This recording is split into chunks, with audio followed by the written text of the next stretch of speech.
বন্ধুত্বর ওজন বুঝস? হ্যাঁ, বন্ধুত্বর আরেক নাম হচ্ছে জিন্দেগি। বন্ধুত্ব মানে জীবন, সুখ দুঃখ সবকিছু একসাথে মিলায় বন্ধুত্ব। বন্ধুত্বের জন্য জান দেয়া যায়, জান নেওয়াও যায়। ও হচ্ছে আমার ভালো বন্ধু, সুখে দুঃখে সবসময় আমার পাশে ছিল। এই বন্ধুর কাছে আমি আবদার করছি, ওর লাগে দুষ্টামি করছি, ফাইজলামি করছি, কিলাইছি, ঘুষাইছি, লাইতেছি, কিন্তু যা করছি আমি আমি ওরে মারবো, কিলামু, যা খুশি করবো, কিন্তু আমার সামনে আমার বন্ধুর গায়ে কেউ যদি হাত দিতে আসে একেবারে পুইতা ফেলামু, স্ট্রেট কথা। আমার এই বন্ধু সবসময় আমার খোঁজ খবর নিছে, আমার জিজ্ঞেস করছে, বন্ধু তোর কি মন খারাপ, তোর কি ব্রেকআপ হয়েছে, চল বিরিয়ানির দোকানে যাই, বিরিয়ানি খাওয়াই, আমি বিল দিতেছি। আমার যখন ব্রেকআপ হয় আমি ছাকা খায় উল্টাই ছিলাম, তখন সারাদিন আমার পিছিয়ে পিছিয়ে ঘুরছে যাতে আমি কোনো কিছু উল্টা পাল্টা না করি।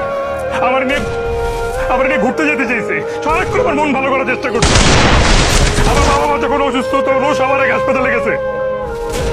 আমার যখন টিউশনে তার টাকা নেই তখন মিলের টাকা, বন্ধুরে ভালো আমি চলে যাবো। হ্যাঁ, আপনার